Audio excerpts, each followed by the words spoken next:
Okay, today I'm going to make a little video to show our kegerator. This kegerator is for 3 5-gallon kegs. This is a nominal, I would say 10 cubic foot freezer. This is a Kenmore. We don't use the controller. The temperature controller of the freezer is set all the way to max. It would normally be just running flat out, but the temperature is actually controlled by this little temperature device, which has a cooling and heating function. We just use the cooling function. The top comes off the freezer. There are 2 hinges on the back. When taking them off the freezer, they are very, very strong. Be very, very careful taking these off.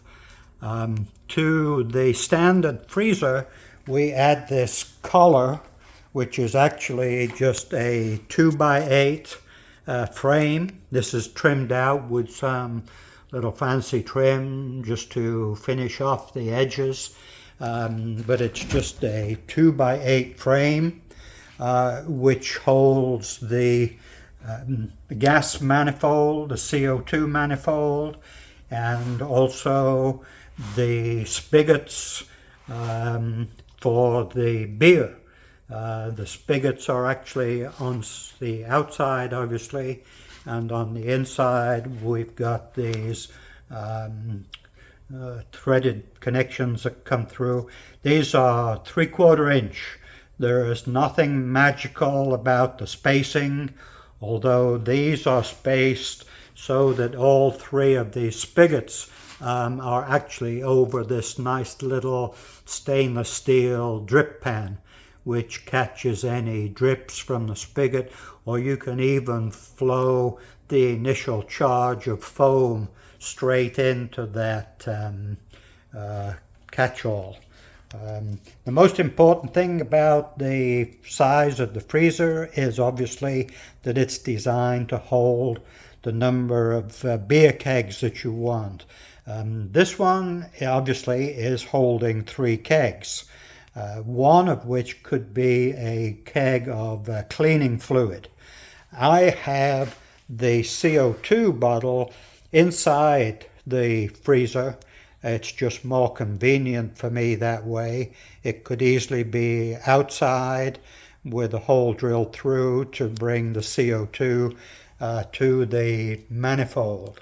From the manifold, the CO2 goes to each of the individual Sankey valves. There are 3 Sankey valves here, one for each keg. The same Sankey valve is used for cleaning if you hook up your cleaning keg. These corners are nicely finished off with recessed screws.